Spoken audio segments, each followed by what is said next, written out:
Hello one, hello all. Welcome to the Suitors of the Domino Lady podcast, the first and only podcast dedicated to the avenging adventuress of pulp fiction, the Domino Lady. I'm your host, Samuel Oatley, and today we'll be looking at the second Domino Lady story written by her creator, Lars Anderson. The tale is titled The Domino Lady Doubles Back, and was originally published in the June 1936 issue of Saucy Romantic Adventures. There's going to be a lot of interesting developments for the Domino Lady as a character in this story, as Lars Anderson makes a few changes from her introduction in how she operates and her overall goals as a vigilante. I'm also going to talk about a lot of updates, particularly in regards to Domino Lady news and plans for this podcast. So stick around once we're done with the Domino Lady Doubles Back for lots of cool info and news. Before we start, a quick word of warning. I will be spoiling the entirety of the Domino Lady Doubles Back in this episode. As I mentioned in our previous episode talking about the Domino Lady Collects, a lot of neat details about the Domino Lady can't really be discussed without talking about specific elements of the plot. So if you haven't read this story before, get your copy of Domino Lady reprints out, or look it up online to check it out before going any further. You will enjoy this tale, I'm sure. To start in earnest, I first want to talk about this story's cover. The cover for Saucy Romantic Adventures number 2 is unique, for it is the only pulp issue featuring the Domino Lady that does not feature her as the cover story or have a byline announcing her presence. We see the cover story called Madness of the Medicis and an author list that includes E. Hoffman Price, but no descriptions or announcement of the Domino Lady herself. My presumption is that this was before fiction magazine Ink caught wind that she was popular, and thus didn't focus on advertising her that much. This obviously would change since every other Saucy Romantic Adventures and one Mystery Adventure magazine issue would highlight the Domino Lady as a feature. One thing about the cover that is consistent, however, is that Norman Saunders once again was the artist for this cover. It was actually a bit confusing figuring out who did this cover, because Norman Saunders' website, which is maintained by his son David Saunders, didn't list this as being one of Saunders' works. Every auction site I checked said it was, however, and given Saunders did every other Saucy Romantic Adventures cover, it would be odd that he didn't do this one. The cover also does look pretty similar to Saunders' other works in this period, so my bet is that he did do this one. Let's now get to the actual story. I'll start with a basic summary of the plot. Ellen Patrick is up in San Francisco for the Ames-Kettrick Mask Ball, a masquerade being put on by the ball's namesake. Kettrick is a corrupt San Francisco politician and real estate tycoon who will be displaying his prized diamond collection during the ball. Hoping to strike at Kettrick in his shady business dealings, Ellen plans on infiltrating the ball and using the Domino Lady to swipe the precious jewels. But matters are complicated when an old school friend of Ellen's, Raj McCain, becomes the head of Kettrick's security and works to reignite a romance with her. Can Ellen dodge both Kettrick and the pining Raj to accomplish her mission? Right off the bat, I really enjoy the story's setup. While Lars Anderson is repeating the same scenario as the Domino Lady Collects, where the Domino Lady attempts to steal something during a swanky party, he tinkers with the details enough to not simply be repeating himself. For starters, the fact that the ball is a masquerade with people already costumed and disguised creates an interesting atmosphere. Anderson also switches up the role of Ellen's suitor in this tale. In the Domino Lady Collects, the suitor was Rob Wyatt, who Ellen was explicitly against and only fell under his spell against her better judgment. He was also a cad who Ellen was willing to sink for her friend's benefit. Raj McCain, on the other hand, is a heroic figure, who is only doing his job in trying to stop the Domino Lady and has no involvement in Kettrick's dirtier affairs. He's a sympathetic antagonist, one who Ellen actually likes and doesn't want to hurt. It creates a different kind of conflict for Ellen and one that works at challenging her. Another significant change is the story's setting. San Francisco is the city Ellen operates within here, And this shift is subtle but important. It shows the Domino Lady's influence truly is statewide, and that even crooks outside of LA will have to be wary of her reach. It also ties into Raj McCain's role in the story, given Ellen went to the University of Berkeley, which is near San Francisco, and Raj's presence is a reminder of Ellen's previous carefree university life before her father's death. While the text does say Ellen has seen Raj after college, there's a definite feeling that Raj is a connection to the past, that Ellen both desires to return to and wishes to avoid during her current caper. Much like how the Domino Lady Collects gave us an opening scene that told us a lot about Ellen as a character, we get a similar scene in the Domino Lady Doubles Back. It opens with Raj running into Ellen in the Hotel Catalan cocktail lounge. This scene is almost purely dialogue, with the two characters learning they're both going to the Kettrick Ball. What's interesting is that unlike the last story, which opened upon Ellen being openly called the Domino Lady before her proper name is even stated, this scene does not call her the Domino Lady overtly.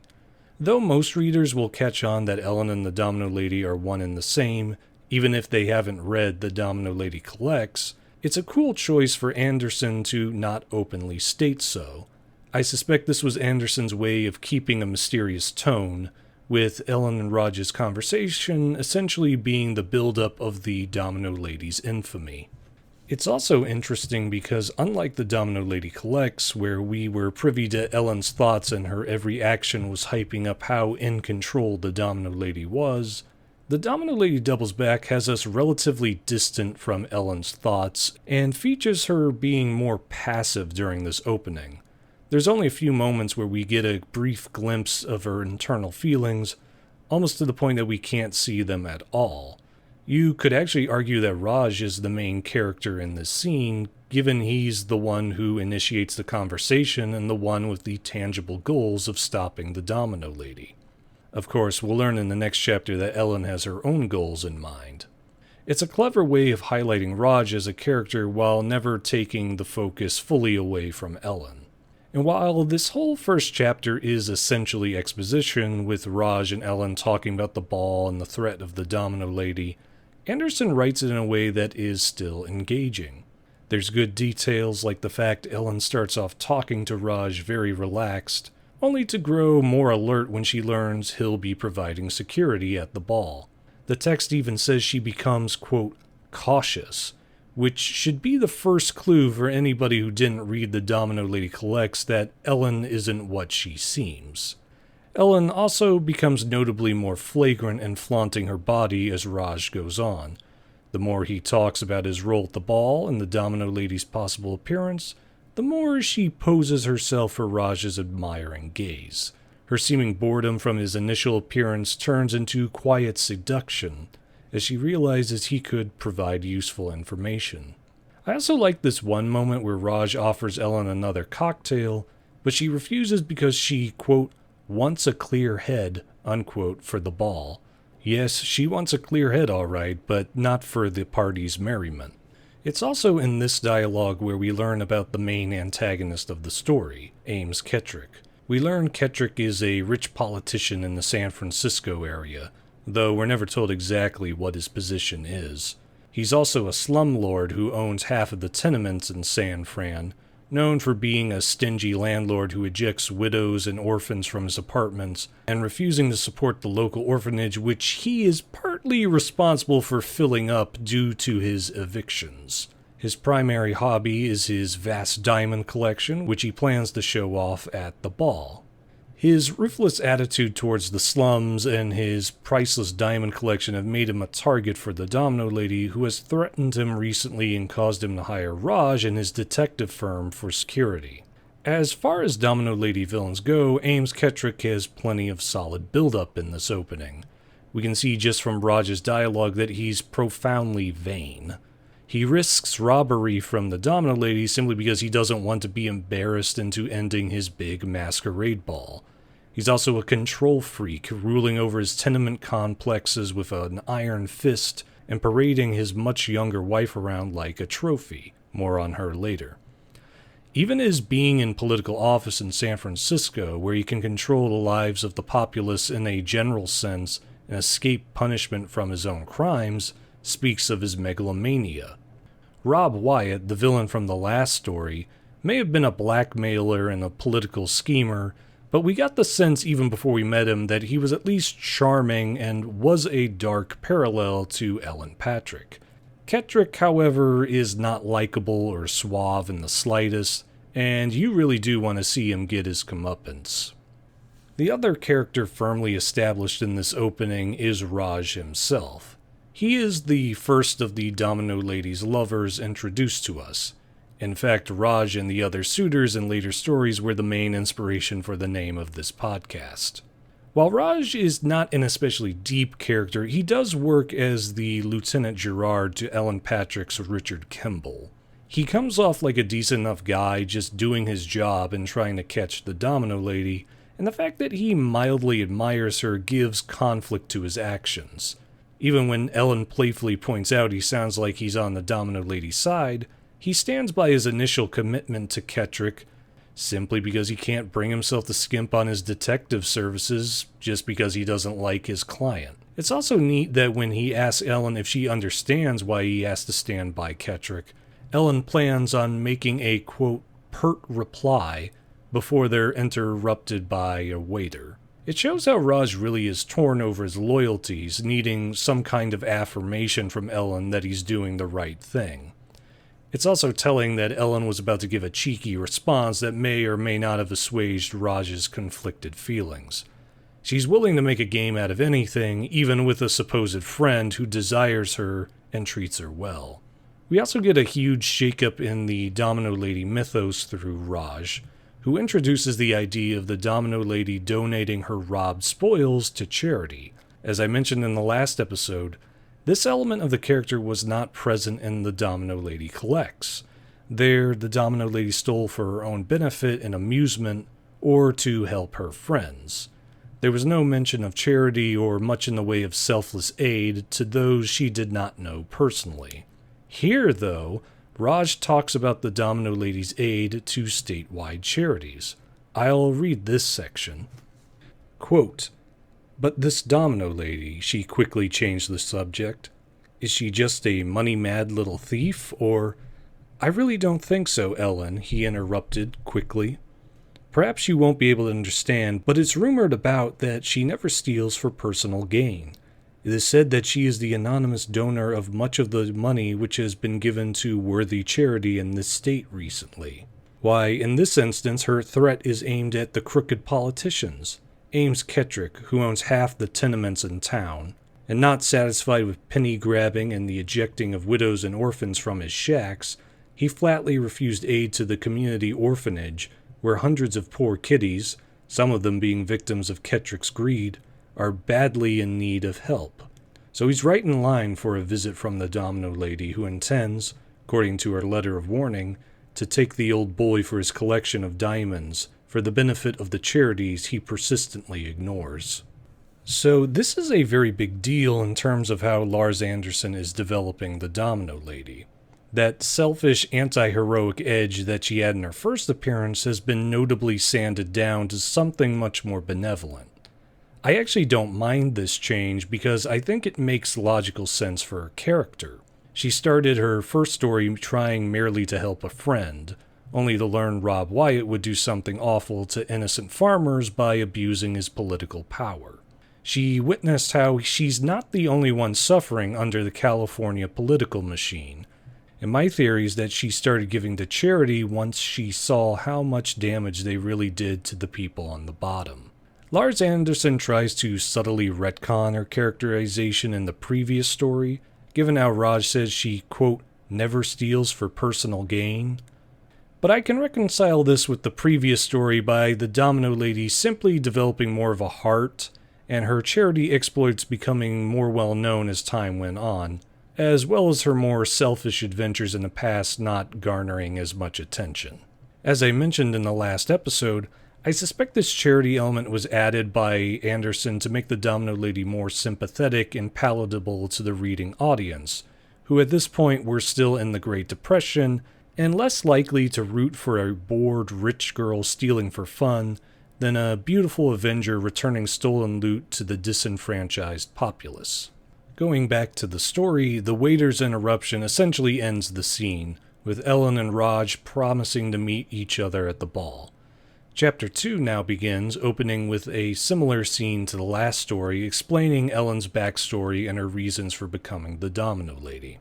The familiar elements of Owen Patrick's murder, his, quote, keen wit and dauntless spirit, end quote, that he passed to Ellen, Ellen's, quote, life of comparative ease before his death, and Ellen's adoration of Owen. There's also a change to the passage of time in Ellen's backstory. Anderson is much vaguer about the Domino Lady's age here. Her previous age of 22 is not mentioned, and the Berkeley graduation and Far East trip are not given the exact time frames they were last time, 4 years and 1 year, respectively. The only firm time mentioned is Owen Patrick's killing, which is still 3 years ago, and remains consistent across all these stories. I mentioned in the last episode that Ellen being 22 raised a lot of questions about the time passage, given she'd have to enroll in Berkeley 8 years before the Domino Lady Collect started for the time frame to make sense, and she would have started college at 14 years old if that was the case. Out of curiosity, I checked if college enrollment ages were younger back in the 1920s and 30s, but no, they were pretty much the same as today. This means that either Ellen Patrick was a prodigy and got into Berkeley early, or Lars Anderson got mixed up with his timescale and made Ellen younger than she should have been. I suspect the latter, given how in the next 2 Domino Lady stories, Anderson stays rather vague about the time passage in Ellen's backstory, almost as if he's trying to downplay the confusing setup he initially made. Though this apparently didn't stick, given how the 5th and 6th Domino Lady stories both featured the Berkeley and Far East trip, and mentioned that the Domino Lady is still around 22 and 23 years of age. So I guess this is just an element modern Domino Lady writers have to get creative with, usually by making the Domino Lady a little older to be in her mid to late 20s. There's also this great line after talking about Owen's death, quote, "From that dark day forward, her life had been devoted to a fearless campaign of vengeance." A surprisingly hardcore line. I wonder if C.J. Henderson was inspired by that utterance for his more hard-boiled rendition of the Domino Lady. I also enjoy how it calls her vigilante acts a campaign. It gives the impression of her going to war with the state machine and really amps up the excitement in a story that's much more sedate than such a statement would imply. This section also confirms Raj's statement about the Domino Lady donating to charity, with Anderson confirming the majority of the Domino Lady's spoils go to charity and only a portion go to herself. The previous stories mention about how Ellen stole to fund her luxurious lifestyle is notably absent and would not be repeated until the final Domino Lady story, The Domino Lady's Double.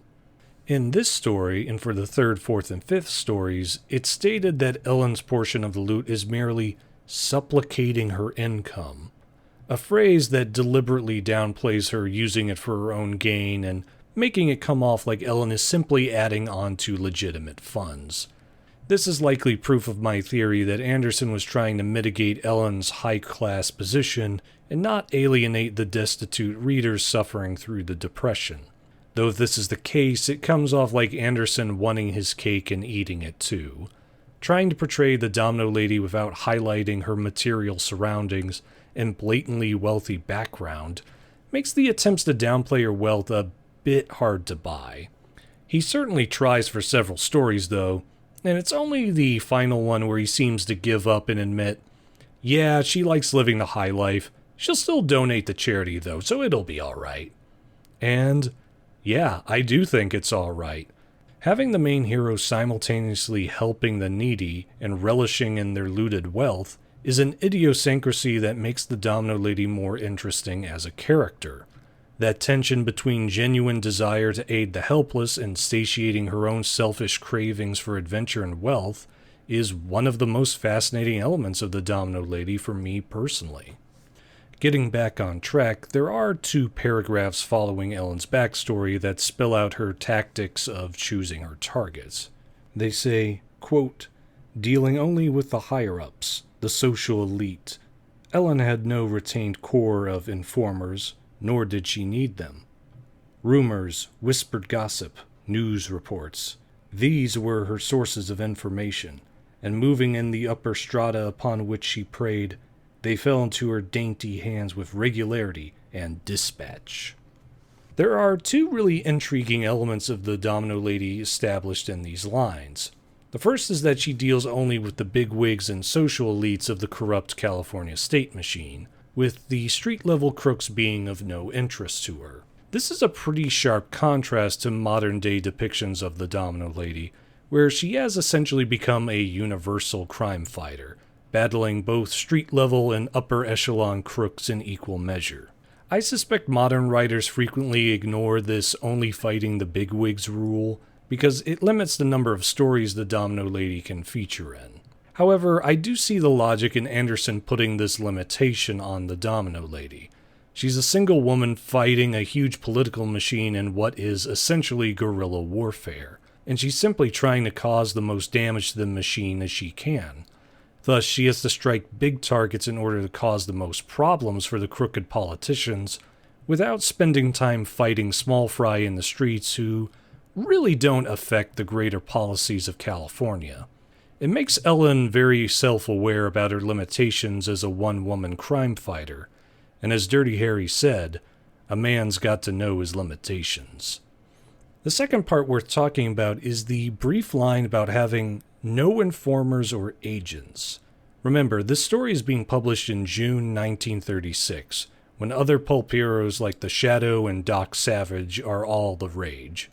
Many of these heroes did have agents and informers, particularly The Shadow, and they were instrumental in the hero's battles against criminals and supervillains. The Domino Lady not having any agents and being a lone wolf really makes her stand out among the other pulp heroes. And the fact Lars Anderson draws attention to this, saying she doesn't need them with her social circles filled with rumors and gossip of the elite's sins, makes it clear he wanted this fact well known. Again, this element has been diluted by modern Domino Lady writers. In the 2009 comic series, Nancy Holder famously gave Ellen a sidekick with Lulu Chambers, and a police informant called Detective Mad Dog Morgan Verani. I think this change came about partially because of the aforementioned shift of Ellen focusing on broader criminal activities. She could go off on adventures against bigwigs with mere rumors and gossip in her social circles, but more mundane crimes required deeper knowledge from contacts and informants. Hell, you could argue this is why so many Domino Lady stories are crossovers and team-ups, since they do widen the pool for what criminals Ellen can tangle with. It makes sense for the stories Nancy Holder and other modern authors want to tell, but again, I can see why Lars Anderson included this Ellen flies solo element.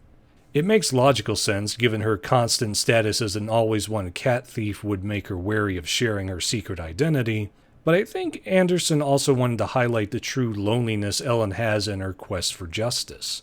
As we'll discuss more deeply in later stories, Anderson frames the Domino Lady's fight as equal parts exciting and exhausting. Ellen very much enjoys the excitement of these adventures, but deeply wants to find someone to love.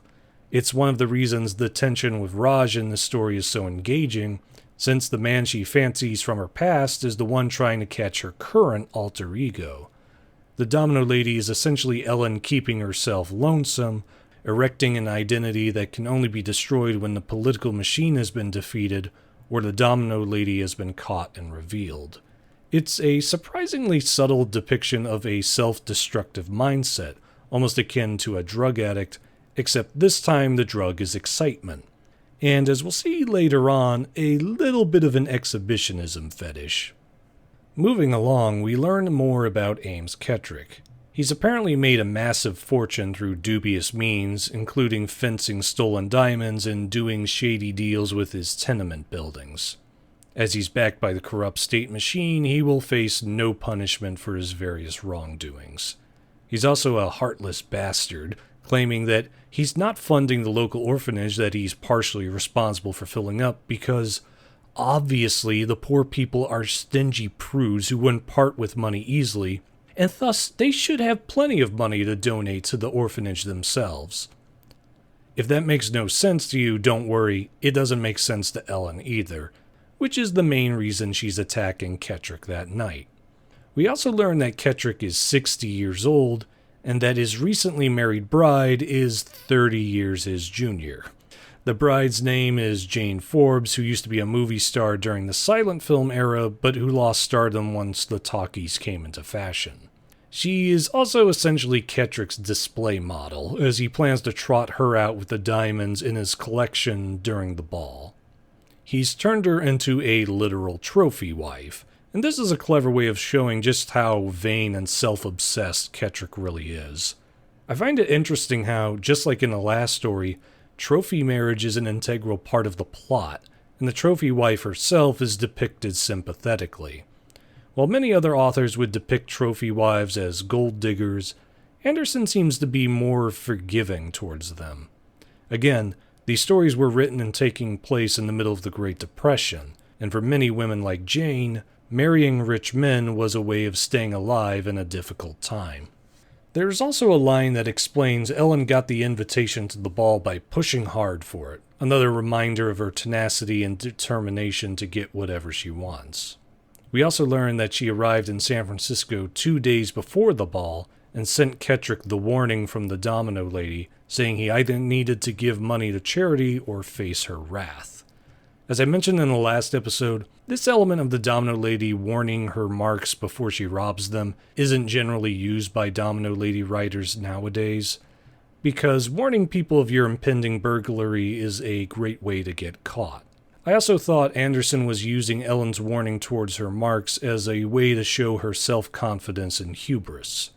In this story, however, I think Anderson is framing it more as the Domino Lady being an angel of warning, giving Kettrick one last chance to change his evil ways before she metes out punishment. It's a sensible shift into this more heroic version of the Domino Lady Anderson is trying to make, without totally disregarding what was previously established. I also really enjoy Kettrick's reaction to the Domino Lady's warning, where he publicly derides her as, quote, some Hollywood upstart trying a new publicity gag. It's a funny statement, but it's even funnier when the text points out he actually is worried about the Domino Lady. He's heard all the stories about her, which is another indication she's been doing many adventures by this point in her career. I always enjoy little tidbits like this that imply much more has been going on before the story started, as it makes the world feel more real and that there's a wider history to everything. With all this being explained, we then cut to Ellen Patrick changing into pajamas in her hotel room. The pajamas are described as chic black and white, which I think is Anderson incorporating the Domino Lady's costume motif into Ellen's main clothes. Again, it ties back into the previous story suggestion that the Domino Lady might be the dominant personality instead of Ellen, as she's wearing the Domino Lady's colors even when not costumed. We also get a great line where Ellen admits to herself that for all her preparation, her plan depends on a bit of chance, and the story says, quote, she wanted no endeavor where there were no chances to be taken. It's this desire for risk of failure and discovery that really fascinates me, because it ties into my previous statement about how there's a bit of exhibitionism in Ellen's crusade. She wears a scanty outfit, well aware that she may be caught and unmasked, but loving the thrill of that risk all the same. Anderson cleverly makes this element simultaneously fetishistic, which is fitting for a spicy pulp, and important to Ellen's character. The fear of discovery and unmasking is always high, but the desire to push herself as far to the edge of that scenario before escaping is the true high Ellen gets from these adventures. It's a sexually charged cat and mouse game, a scenario later comic book cat burglars like Catwoman and Black Cat would emulate between their respective superhero pursuers, Batman and Spider-Man. Anyway, as Ellen lounges, she thinks back to her past with Raj McCain back in college, and we learn a couple more things about him.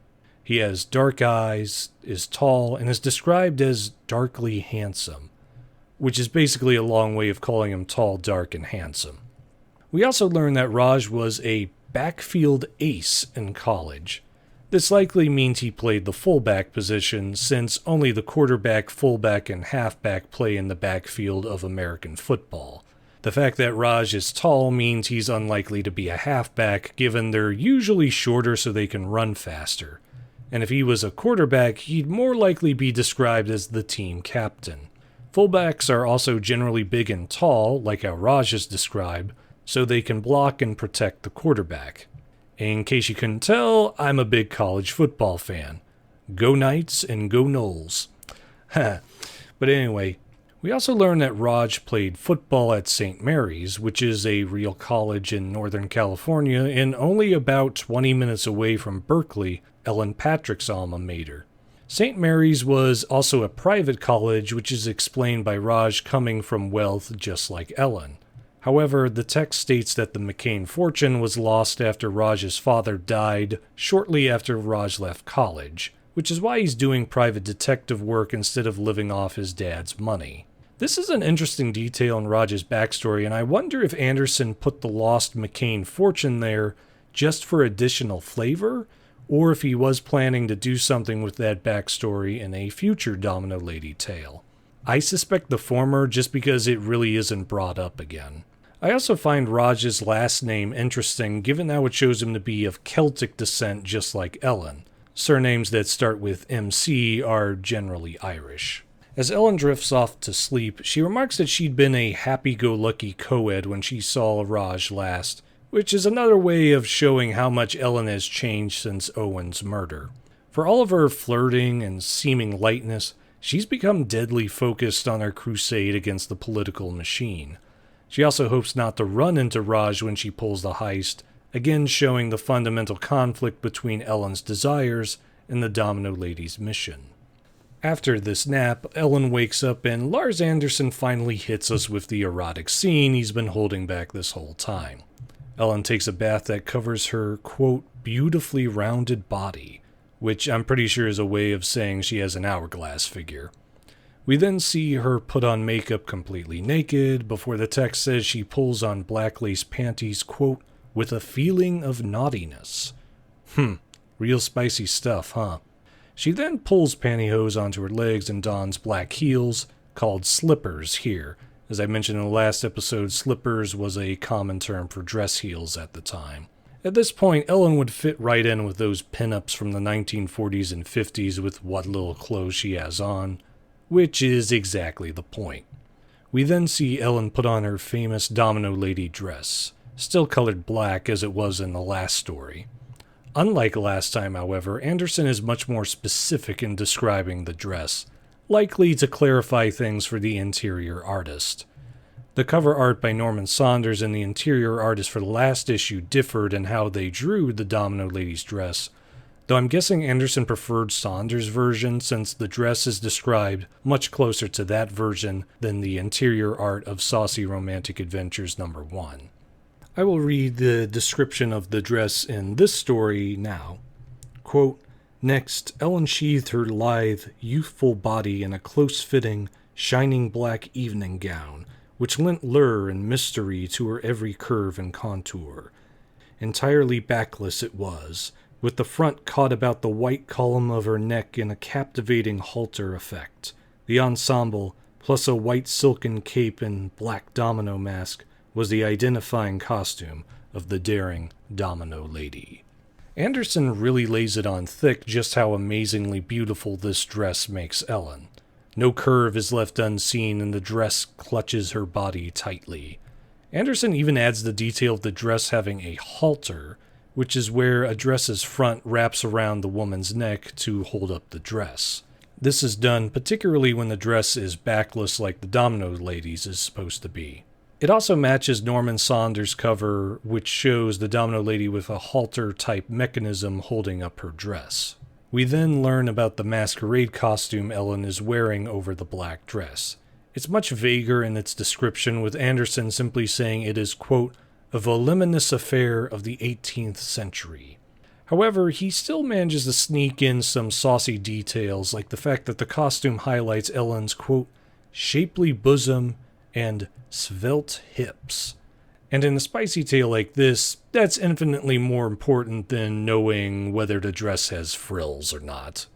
She then puts on the Domino Lady's white cape as a part of the costume, though this cape doesn't have a trim of white fur like the first story did, likely removed by Anderson for simplicity's sake.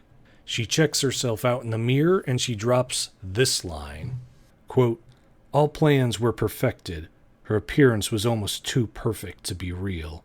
The success of her perilous venture rested squarely upon her own fearless and daring, and the element of chance. It's a great demonstration of how excited she really is for this heist. We also learn that she has Cupid's bow lips, which is apparently when a woman's lips look like a bow. It was a common lip type that was used as a beauty standard for a long time, which I didn't know about until I looked it up. And thus ends Chapter 2. Chapter 3 starts, and we open with Ellen walking into the ballroom of Ames Kettrick's mansion. It is a huge affair, with celebrities of all stripes filling the room and dressed in their costumes. We get this nice moment showing Kettrick's ego where he's just basking in the attention of the crowd, and how he parades his wife Jane around. We also learn that the guests have to unmask at midnight, which is when Kettrick will bring out his prize diamonds. For the party, Ellen is wearing an orchid mask that covers the top half of her face.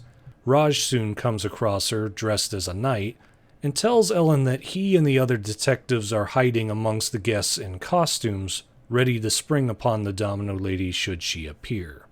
I really enjoy these opening paragraphs because while they are mostly just setting the scene, they do emphasize the story's main theme, masks. By setting this heist during a masquerade ball, Anderson uses the way the various guests utilize their masks as a way to reveal their character. Most of the guests are unnamed celebrities using the masks in a breezy way and simply as part of the show. Kettrick does not wear a mask at all in the story simply because he's too vain to bother playing along with the masquerade. He wants everyone to know who he is. His wife Jane likewise doesn't wear a mask because Kettrick doesn't want her to hide her beauty, and by extension, his ownership of said beauty in Jane herself. Raj wears the helmet and costume of a knight, a character often associated with chivalrous romances, appropriate given his romantic tension with Ellen.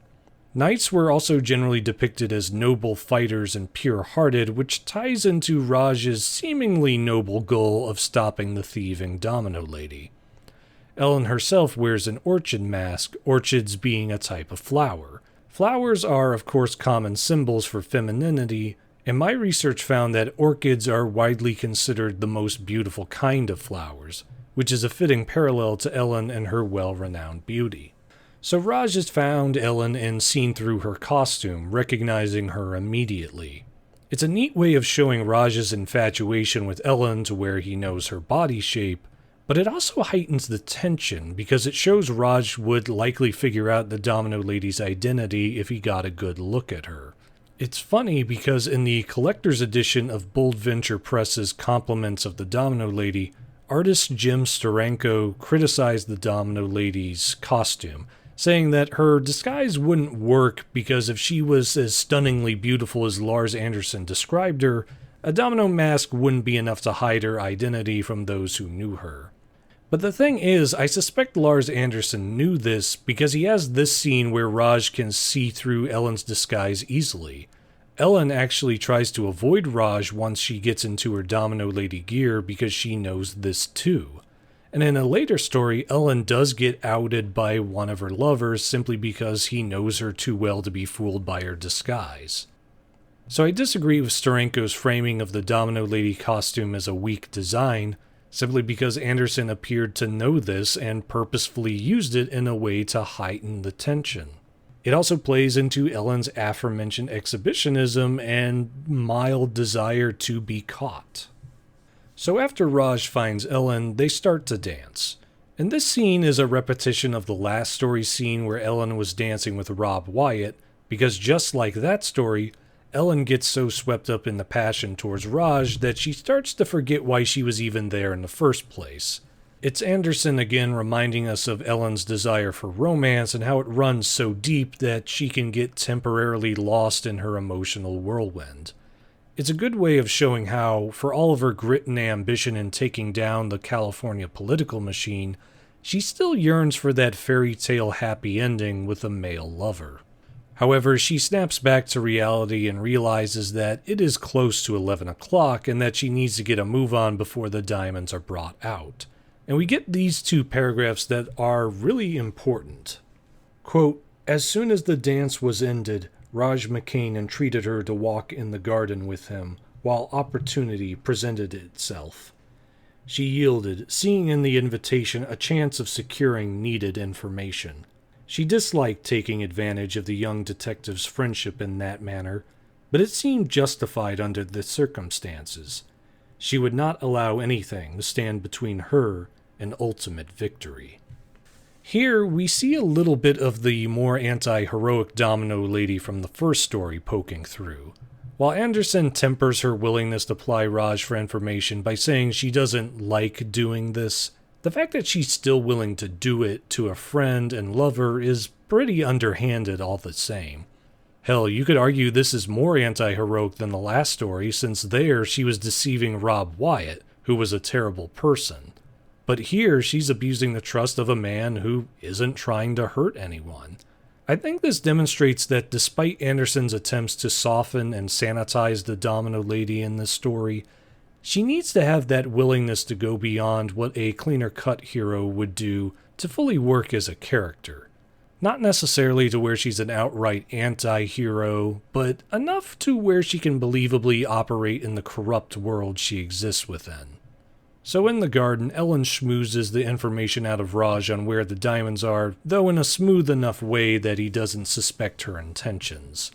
We get this great moment where the second Ellen knows where the diamonds are, her brown eyes gleam in delight. Then Ellen distracts him from this by seducing him further, and they start making out. Raj has a great piece of dialogue here. Quote, "You're sweet, Ellen, honey," he panted emotionally. "You're maddening." I like the insertion of the idea Ellen drives people mad over their affection for her. It shows how much control she can exert over a man. I also think it hints at Ellen's own mania, which has created the Domino Lady as an outlet and in turn is making corrupt men like Kettrick do their own crazy actions. We also get this paragraph while they're making out. Quote, "For the moment, Ellen clung to him as he kissed the warm softness of her crimson mouth. It was as though the lonely little adventuress, devoting her life to a campaign of vengeance, had been starved for his affection and could no longer restrain herself. Her seductive figure trembled expectantly in his arms."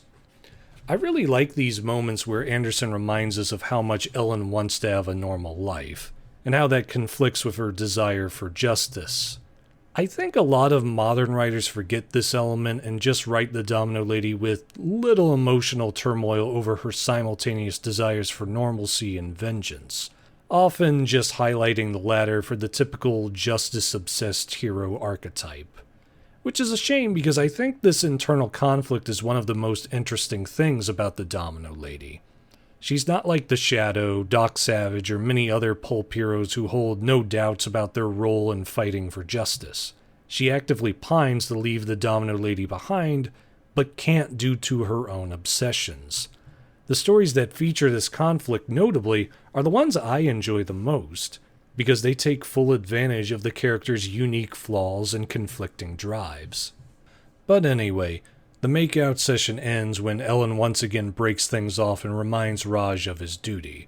He obliges her by taking her back to the ballroom, though he still dances with her for 15 minutes before he zips off.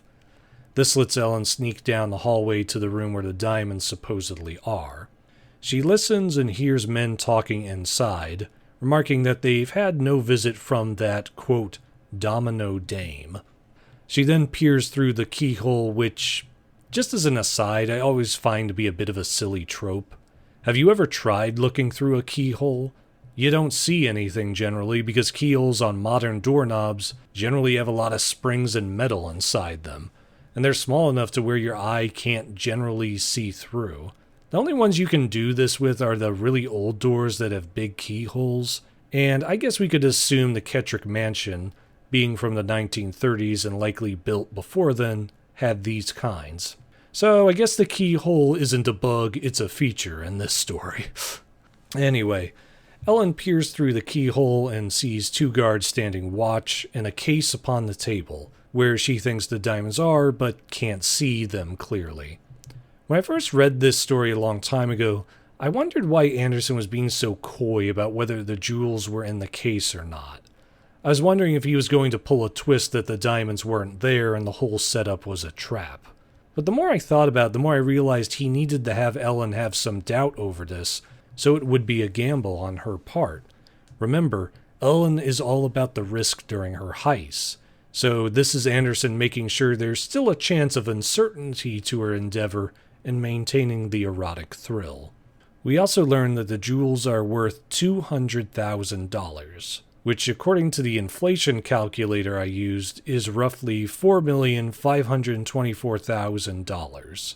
So these diamonds are serious change. The guests will soon be gathered together in the ballroom for the diamond unveiling, so Ellen rushes across the hall from the diamond room into an empty washroom. We get to see Ellen use a new item in her arsenal, a pencil flashlight, which she uses to make sure the dark room is clear. There's also a great description where Anderson talks about how calm Ellen is with the situation, while quickly changing into her alter ego. She puts on her silk domino mask and whips out her gun, which we learn is snub-nosed, a detail not mentioned in the last story. We also learn she's right-handed, a detail that was also on Norman Saunders' original cover. And the costume change is capped off with this great line, quote, "Once more, the intrepid Domino Lady was on the prowl, keeping a midnight engagement of vengeance." It's a great line that signals the end of all the build-up, with an intense promise of action. Now fully transformed, Ellen sneaks back across the hall to the door. We get another hint of eroticism when she reaches into her cleavage to pull something out, and it turns out to be a shining metal ball. The text tells us that it is a powerful gas that paralyzes and knocks out people. This is a fascinating new addition to Ellen's arsenal for 2 reasons. One, it highlights how Lars Anderson is still figuring out what tools the Domino Lady should have. He gave her the knockout syringe in the last story, and now he's debuting this knockout gas via a metal bomb. The knockout syringe actually isn't even mentioned in this story, which makes me think Anderson was experimenting with a different method for knockout formula. After this, there's no new additions to Ellen's arsenal in terms of chemical compounds, and the knockout syringe is finalized as Ellen's main weapon after her automatic. My suspicion for the gas bomb's removal after this tale is that Lars Anderson realized he was repeating himself by using a similar knockout formula. Also because he probably realized there was a more narrative and erotic tension when the Domino Lady only had a syringe of knockout juice that she needed to be close to her victim to use. This leads into my second point. I've never seen a modern Domino Lady writer use the gas bomb. Probably for the same reason Anderson dropped it. It makes things a little too easy for the Domino Lady. I think there could be a place for the gas bomb in modern Domino Lady stories, but there'd have to be some sort of limitation on it, like the gas takes a long time to refine, or it can only work once on a person before they gain a resistance to it. I understand why it's not used much, though. Anyway, she grabs the gas bomb and sneaks into the room. Anderson describes her having a, quote, wicked smile, again showing her enjoyment of this theft. She then tosses the bomb on the table where it shatters and releases the gas onto the 2 guards, knocking them out after a few moments of struggle. The text says she throws it with, quote, skill born of much practice, which implies she's done this multiple times before. Remember, both this story and the last one said she has been the Domino Lady for 3 years. So this is another reminder by Anderson that Ellen is not a greenhorn in her thieving by this point. Regarding the bomb, I was initially confused because the previous section said the gas bomb was made of metal, but it shattered like glass. Out of curiosity, I looked up different metals to see if there were any that shattered like that, and apparently there are, so this isn't too far out of the realm of possibility. Ellen then pulls out a handkerchief coated with a, quote, neutralizing powder, which is actually a neat detail. A lot of movies and films act like holding your breath will keep a gas from affecting you, but debilitating gases are deliberately so thick and noxious that they can get into your lungs and nasal passages regardless of you directly breathing them in or not. It's why mustard gas was so deadly during World War I, because it could absolutely hurt even those who didn't directly breathe in the fumes. Seeing Anderson aware of this fact is really cool, and it adds one of those aforementioned limitations on the gas that the Domino Lady has to navigate. Again, I think this device could work if writers were creative with it. She also pulls the handkerchief from her dress like she did the bomb, so Anderson seems to have forgotten about the cape pockets he gave Ellen in the last story. I also want to talk about the interior art for this scene, as this moment where she knocks out the guards is the first moment we see an illustration for this story. Unlike the last tale, where Norman Saunders and the interior artist showed different versions of the Domino Lady's dress, here the interior art is much closer to what Norman Saunders portrayed in the last issue. Ellen's shoulders and neck are bare, there are no sleeves on the dress, and Ellen's cleavage is on noticeable display. Again, this is a spicy magazine. My guess is that the interior artist was either told to make Ellen's costume closer to what Saunders painted, or the interior artist merely followed Lars Anderson's description of the Domino Lady's dress as written in this story. Anderson is much more specific about what the dress looks like here than in The Domino Lady Collects, so perhaps the interior artist got a better idea of what to draw than last time. But back to the story. Ellen puts her automatic back in her dress and uses her free right hand to grab the jewel case. She also tosses her signature The Domino Lady's Compliments card down next to the unconscious guards. She then exits the room, and Anderson remarks she has, quote, nerves of steel, and builds up how screwed she is if someone's in the hallway and sees her with the jewels.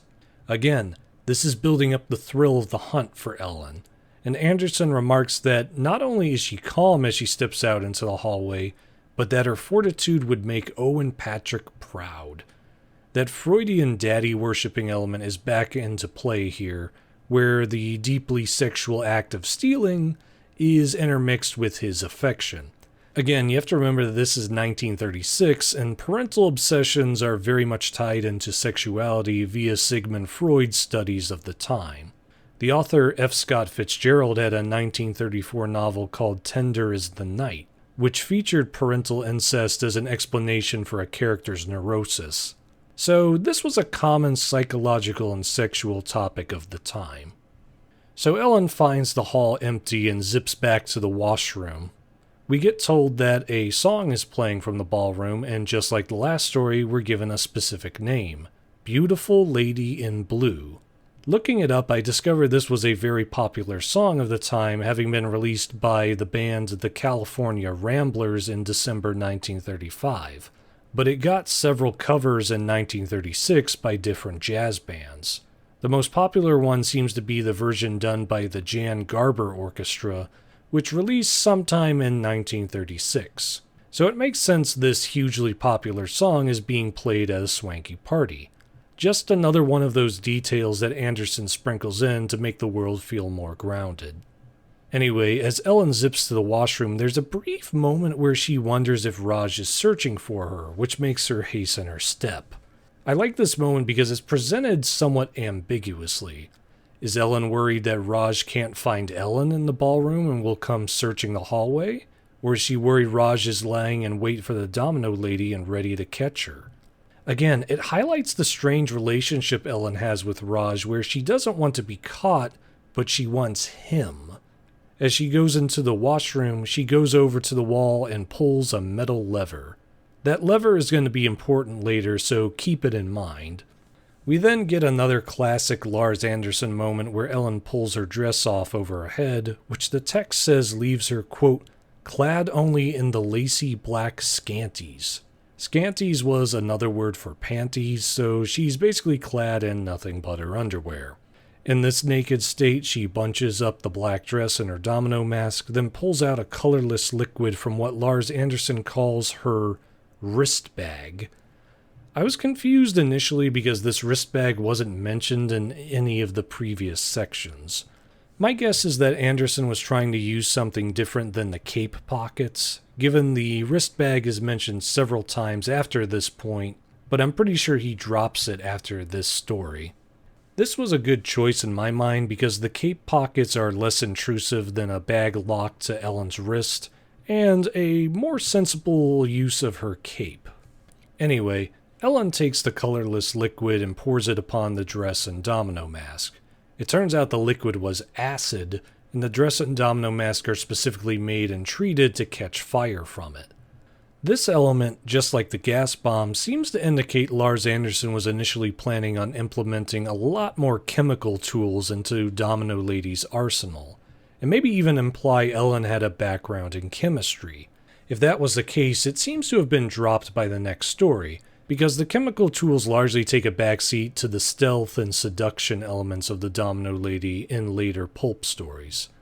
A part of me wishes Anderson would have experimented more with the idea of the Domino Lady as a chemistry hero, but I understand why he didn't go that route. So if the dress and domino mask burned, Ellen gathers up the ashes and washes them down the sink. This is a small action, but it speaks to how situationally aware Lars Anderson was as a writer. He knew that simply leaving ashes in the middle of a floor would look really odd, so he has Ellen remove the evidence. I also like that he has her burn the costume, period, because it shows not only how prepared Ellen can be, but also that she's smart enough to realize that walking around with the costume is a bad idea when she cannot leave without attracting attention. With the ashes now flushed away, Ellen grabs her masquerade costume and lifts it over her head. Just then, someone tries the handle to the door of the washroom, and the chapter ends with a classic melodrama stinger. Quote, was this to be the end of the Domino Lady? It's pretty cheesy, but I can see why Anderson did it. Things have been going too smoothly for Ellen so far, so he needed to throw in a little conflict so it didn't look like she was breezing through this adventure. So chapter 4 starts up, and Ellen waits for a few moments. The door turns out to be locked, but Ellen ponders if someone is waiting outside for her. She decides she wants to take that risk, however, and she puts on her masquerade costume. What's really interesting about this moment is its reiteration of Ellen's strange form of exhibitionism. As I said earlier, the Domino Lady is a way of Ellen acting out her bizarre sexual fantasy. She does her best to not be caught, but the slight chance of it happening needs to be there in order for her to get any kind of thrill out of her heist. Anderson even remarks that Ellen isn't sure if somebody was trying the door handle or if it was just her excited imagination. This is something that I wish was more present in modern Domino Lady stories, since I think this strange sexual fixation is important to understanding her motives. Yes, Ellen runs around in a thin dress because she's from a spicy magazine and purposefully made to arouse, but Anderson bothered to give her a deeper reason for doing this, so I think writers should make use of it when they can. Getting back to the story, Ellen steps out into the hallway with her masquerade costume back on, but finds no one in the hallway. She zips back to the ballroom, meets with Raj again, and the alarm is soon given when the two guards are discovered unconscious. Kettrick goes to the ballroom balcony and announces the diamonds have been stolen. He claims that nobody has left the premises and that the guards aren't sure if it was even a woman who robbed them, so every single guest will be searched. It's a fun moment where you can see Kettrick starting to melt down. Raj then goes up to Kettrick and protests searching all the guests, pointing out that some guests actually have left already, and that Kettrick will alienate his celebrity guests by forcing them to be searched. Jane likewise tries to calm him down, but Kettrick tells her to be quiet and tells Raj to get to work. This is a great moment because it shows just how obsessed Kettrick is that he's willing to ruin his reputation over some diamonds. It's also good at showing how lousy a husband he is and gives some strong indications that this is not a happy marriage. It just piles up how much he deserves this humiliation from the Domino Lady. We also get a few last-minute details about Kettrick, like the fact that he is fat and he has black hair. The fatness is likely there to frame him as a glutton and by extension greedy, and the fact that his hair is still immaculately black at age 60 implies he's likely dyeing it, and thus has a supreme fixation on maintaining a look of youthfulness. Having a young trophy wife is also likely an extension of this youth fixation. Anyway, Raj, the other male detectives, and a female detective start searching all the guests.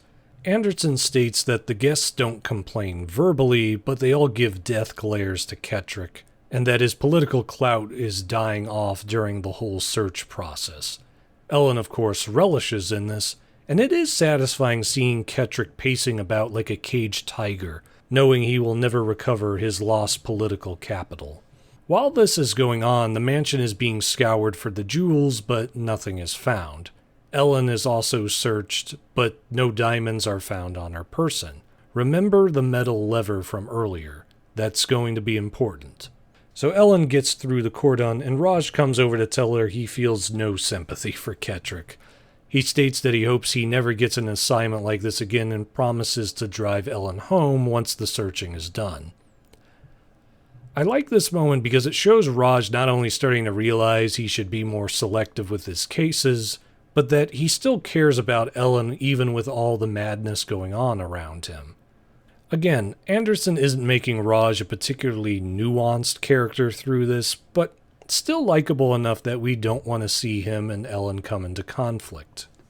So the last guest finally leaves, and with a diamond still missing, Raj gets flippant towards Kettrick, letting him know that Kettrick will be the one holding the bag for searching all the guests, not him.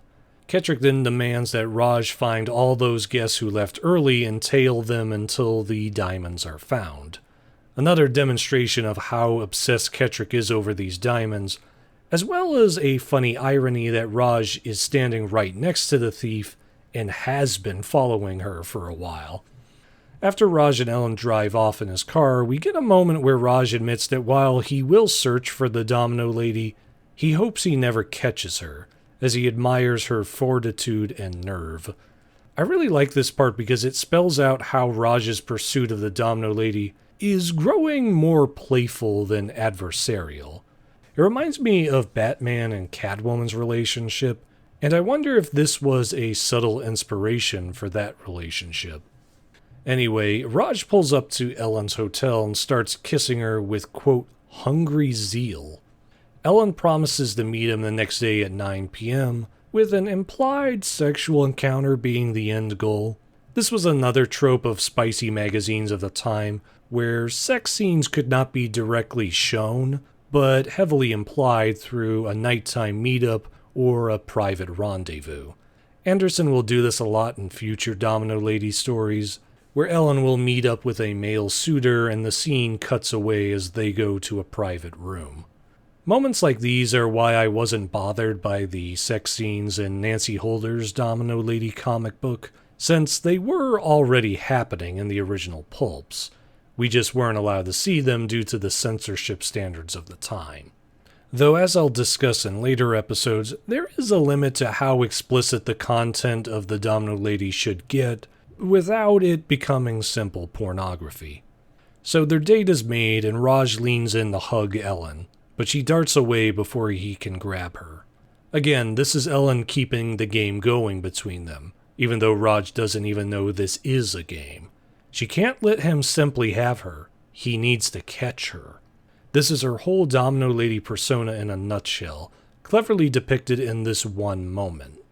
I also like how Raj isn't entirely sure how to take this act, as he simply stares at the hotel doorway Ellen disappeared into before, quote, turning on his heel and leaving. Is he angry that she bolted away, or just surprised? I always thought he was surprised just because there's no other indication he's mad, and he's still planning on making their date. My presumption is that Lars Anderson meant this to be an indication that Raj thinks something is up with Ellen, but doesn't quite know what. It's keeping that tension of Ellen's possible discovery alive, since this moment ends the chapter and leads into the finale. Chapter 5 opens with Ellen leaving her hotel just before dawn and catching a cab. She has the cab drop her off 3 blocks from Ames Kettrick's mansion. We get a new item in the Domino Lady's inventory with her shoes, which are stated to be rubber-heeled and rubber-soled. Obviously, these are for sneaking around, and the text never mentions whether these are the same shoes she wore to the party or ones she's wearing specifically for this part of the job. I always assumed the latter, since her dressing for the party only called her shoes, quote, black velvet slippers, and the fact that Anderson highlights their rubber manufacturing implies they have not been worn before.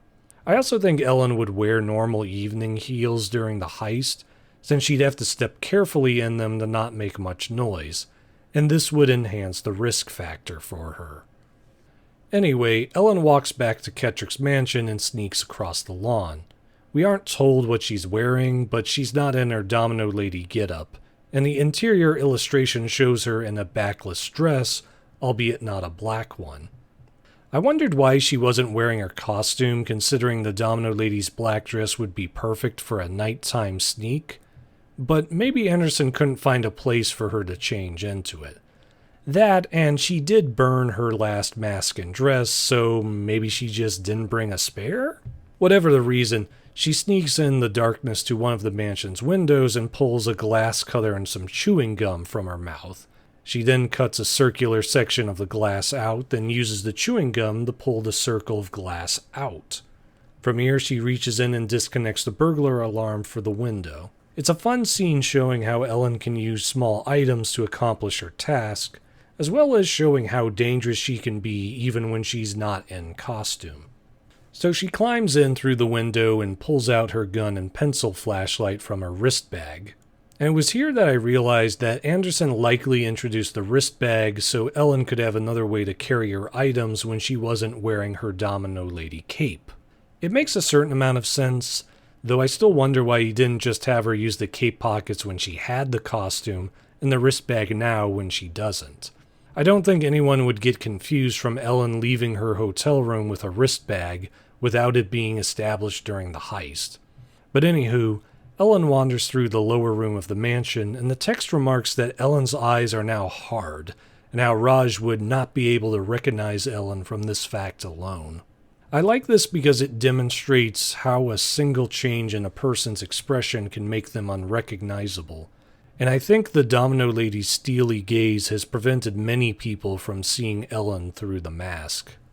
Ellen soon finds her way to the basement, and there's another neat scene of her wondering if a gun-happy detective is waiting for her at the bottom of the steps.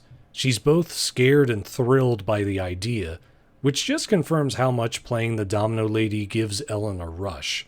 She won't be caught willingly, but that chance of being caught and her subtle desire to be caught is what really drives her. But no detective waits for her, and she goes into the basement to her laundry hamper. It is here that she finds the jewel case under piles of soiled linens.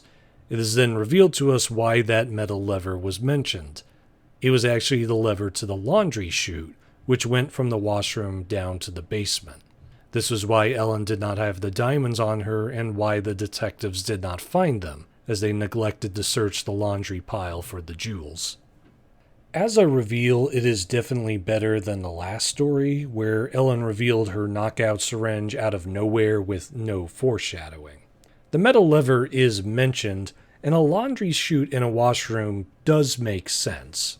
However, I do think Anderson had to hide too much for this reveal to work, leaving too many details out to make this feel effective. The best plot reveals work when they don't hide any information from you, but present everything in a way that could mislead you into the wrong conclusion. The Sherlock Holmes stories were known for this, as well as the Shadow pulp stories. Anderson tries to obscure the jewels hiding in the laundry twist by simply not saying what Ellen did with them earlier, aside from pulling the metal lever. If he had said what she was doing clearly and directly, We would know what was happening and there'd be no tension about what Ellen did with the diamonds.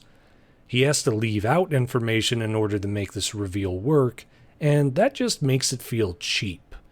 Also, you're telling me the detectives didn't check the laundry basket, the number one place people hide things aside from garbage bins? That's a bit of a tough sell, too. Regardless of this questionable plot detail, Ellen opens the jewel case and we see the diamonds are, quote, exquisite gems, flawless, ice blue, perfectly matched, pear-shaped. So beautiful are they that Ellen is reluctant to close the case. This is another brief moment of Ellen's anti-heroic streak since she's so enamored with the diamonds that letting them out of her sight for any length of time irks her. Anyway, she puts the case in a large envelope and addresses it to go to her apartment in Wilshire Boulevard in Hollywood, as she doesn't want to be caught with the diamonds in her hotel. Another fine example of her intelligence and forethought. She also remarks that she'll fence the diamonds in New York City and donate the funds to the local San Francisco orphanage that Kettrick refused to help.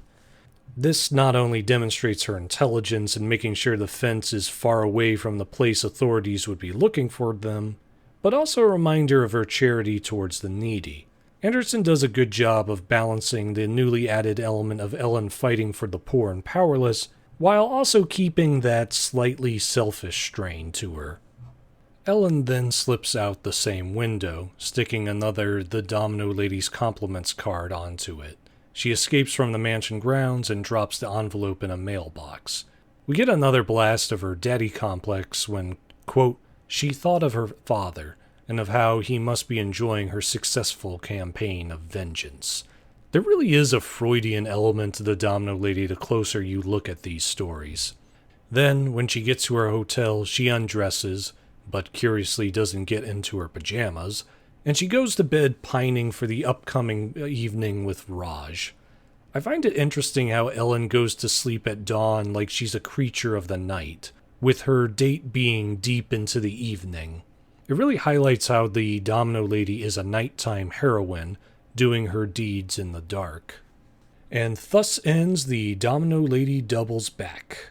Just like in the first story, this second Domino Lady adventure is largely Lars Anderson still tinkering with the character to find out what works and what doesn't. A lot of things are not changed from the Domino Lady collects, like the Domino Lady's primary tactic of robbing her targets and using chemicals as her weapons of choice. Her backstory likewise has not been altered notably, nor Owen Patrick's death being her main drive for justice. The same conflicted nature of the Domino Lady's self-serving drive for thrills and helping others is still here too, as well as her anti-heroic moments. This shows me that Lars Anderson had at least gotten the skeleton for the Domino Lady down in the Domino Lady Collects, because most of what is established there remains true here. There are differences in this story, however, particularly in the Domino Lady's motives. Anderson makes her much more of a benevolent figure here, fighting against societal injustice instead of merely helping out a friend. There's also more character drama introduced with Ellen's suitor Raj, and Anderson would often use different suitors in later stories to heighten the dramatic tension. We also see more experimentation with the Domino Lady's gear, from the addition of the wrist bag to her using the gas bomb instead of her classic syringe. Continuity has likewise not been firmly established, with Anderson never mentioning Ellen's previous adventure with Rob Wyatt. This is in stark contrast to later stories, which will reference earlier stories explicitly and prove them to be canonical adventures. These differences are fascinating because, at the structural level, the plots of the Domino Lady Collects and the Domino Lady Doubles Back aren't all that different. Both feature an opening with Ellen talking to a friend, going to a swanky party, getting into a passionate dance, changing into the Domino Lady, and stealing something using a chemical weapon. It almost feels like Anderson was experimenting with Ellen by placing her in the same situation, but with slightly different circumstances and tools. Instead of the conniving Rob Wyatt putting her under a spell, Raj McCain is the suitor with a much more complex relationship toward Ellen and the Domino Lady. Instead of stealing for her friend, Ellen is stealing for an orphanage. Instead of a knockout syringe, she uses knockout gas. While the simpler explanation was that Anderson was writing on deadlines and simply repeated the same idea because this was hack work for a sleazy magazine, I wonder if he was seeing if he could make a notably different story by just changing a few things about the situation. And I'd argue he succeeded, given how distinct the Domino Lady Doubles Back feels from the Domino Lady Collects. Fortunately, he doesn't repeat this story situation the exact same way for the rest of these stories, so it won't grow old by the time we read the later tales. Another thing I find interesting about this tale is the emphasis on doubles. Aside from the fact that this is Domino Lady's second story, there's a consistent theme about how the characters have doubles, or more accurately, disguises for themselves. The party is a masquerade with everyone masked save Kettrick, but he himself loses his composure as the Domino Lady humiliates him, and his fake persona figuratively falls off. Ellen Patrick is the Domino Lady, and even when her costume is destroyed, the Domino Lady takes precedence and returns to the scene of the crime with Ellen's face instead of her own. Raj McCain disguises himself as a knight while desiring the same woman in two different guises, desiring love from Ellen Patrick and capture for the Domino Lady. The title itself is a pun on doubles, since Ellen doubles back to get the gems she hid in the laundry hamper. As I said before, it's not particularly deep, but Anderson is at least cleverly playing with the idea of the same people having different personas within them.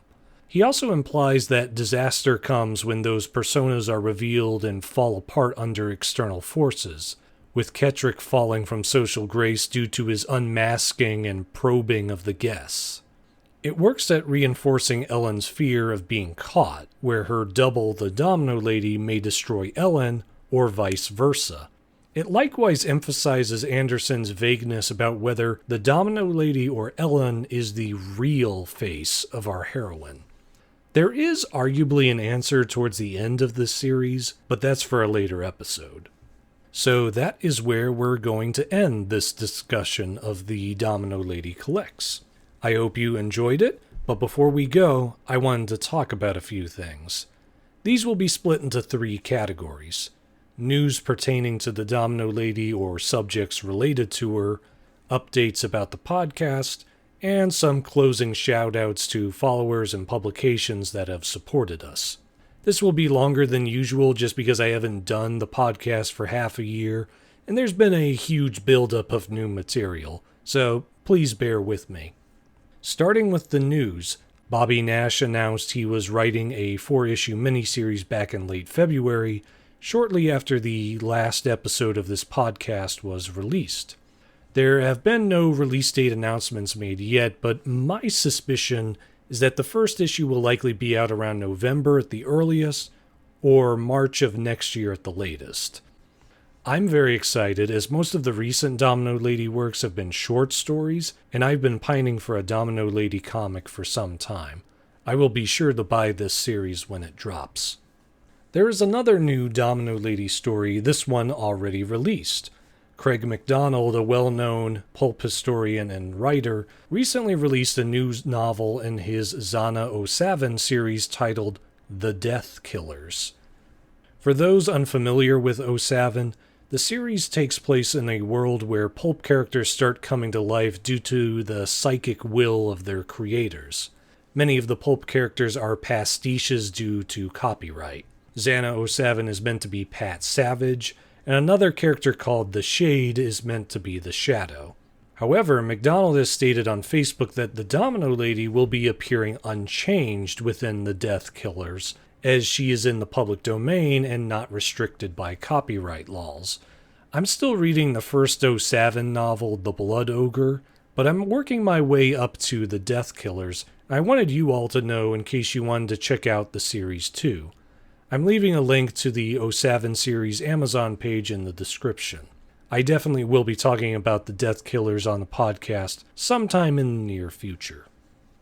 In Domino Lady adjacent news, the public domain comic book publisher Guandanaland Comics recently published the entire collection of public domain Phantom Lady comics.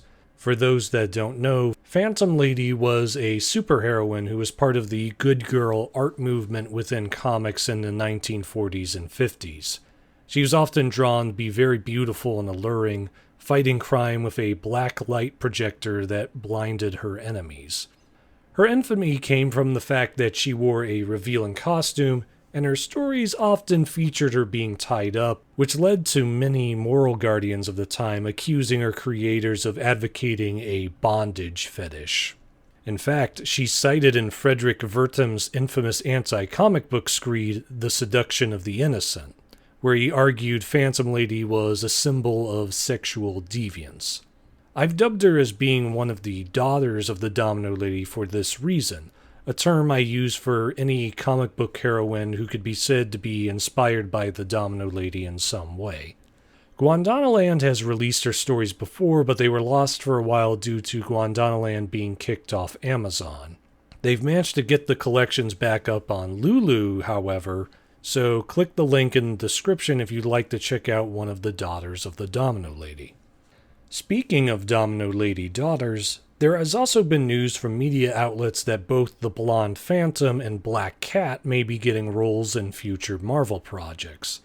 Blonde Phantom was a late 1940s Marvel heroine who is arguably the most inspired by the Domino Lady, from her design to her central concept of a beautiful blonde fighting crime with a handgun. The Black Cat is a cat burglar best known for being a lover of Spider-Man, who, like the Domino Lady, operates with a somewhat anti-heroic logic. Coincidentally, both projects are looking to hire Sydney Sweeney to play these two characters, which is funny because Sweeney has been the name popping up the most on our Twitter as suggested actresses for the Domino Lady. Either of these roles are likely the closest she'll get to becoming Ellen Patrick, so I'll be watching these productions with great interest. Black Cat is supposed to appear in the next Spider-Man movie, and the Blonde Phantom is aiming for a TV show. I personally hope that the Blonde Phantom show comes into being, just because it might prompt Marvel to finally do a Blonde Phantom omnibus and let readers get her comics easily, without them having to pay huge sums collecting all the various comic books she was in. I now want to talk about updates regarding the podcast. As most of you know, the release schedule has been really sporadic, and I want to apologize for not getting a solid schedule figured out. Thank you to all of you who have patiently stuck around, and I hope any newcomers here won't be scared off by the lack of posting. I am making an effort to release episodes monthly from here on out, which will allow me to finish the original 6 Domino Lady stories by the end of this year. I'm also going to try and do occasional special episodes reviewing new Domino Lady material, instead of waiting to get through everything by chronological order. I will still be following a roughly chronological schedule with our discussion topics, but I'm going to mix in different topics every now and then so things don't get stale. I hope this will grow the audience and help us attract even more fans to this wonderful character. The key goal is becoming more active, both here and on our social media pages, and hopefully that will help us grow more effectively. I'm also using this time where I'm reviewing the original Domino Lady stories to read more about comic book and film heroines who were inspired by her. As many of you know, the Domino Lady did not have a new story after her original pulp adventures for 54 years, until the 1990 Ron Wilbur series came out. As such, I felt I needed to talk about the characters of comic books, literature, and even film that were coming out between 1936 and 1990, since these were often the ways the Domino Lady's aesthetic was kept alive even while she had no new stories. That's why next year we'll feature episodes talking about comic book heroines like Blonde Phantom and Phantom Lady, as well as a few cinematic superheroines. One of these filmic heroines I know I'll be talking about soon is the Catwoman from the 2004 movie of the same name. Now, Catwoman 2004 is widely regarded as one of the worst films ever made, but I've stated on our Twitter page numerous times that I think it is in some ways a secret Domino Lady movie. As such, I did want to talk about it this year for its 20th anniversary and analyze how the film structurally works as a Domino Lady film. It'll be an interesting talk because the film's well-known infamy is often the first thing people think of when you mention it, and I wanted to talk about it in a different light. I'm also reading the tie-in comic book and novel that was made in tandem with the movie, so that review won't happen until October or November. Another episode I plan on doing soon is an unboxing video. As those following my Twitter page know, I bought a Domino Lady figure that was made by Fison in tandem with Moonstone Books. It comes with removable masks, hands, guns, and all that good stuff. I remember back when unboxing videos were a big deal on YouTube, so I thought I'd have some fun and do my own version of those videos. I legitimately haven't opened it yet, so I'm really curious how the figure looks. I also wanted to state that I did not go to Pulp Fest this year. I was seriously considering it in our last episode, given spicy magazines were one of the main focuses of this year's convention. However, things just didn't line up and I couldn't arrange to go. I also felt that I would be better served building up the podcast audience through episode production and online interaction than trying to catch people's interest at the convention. I will go to Pulp Fest eventually, and I've stated before that my deepest desire is to host a Domino Lady panel at Pulp Fest 2026 in order to celebrate her 90th anniversary. However, I need to curate the podcast first and actually make contacts within the pulp community before I start making big plans like that. One way I'm trying to curate Suitors of the Domino Lady is art commissions, as I haven't really been able to make a strong aesthetic for the podcast like many other pulp podcasts have.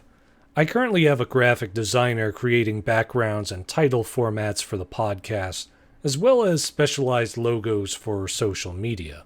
These works will make the episodes and the social media pages look a lot cleaner, so I can't wait to share them with you when the artist and I have decided on designs.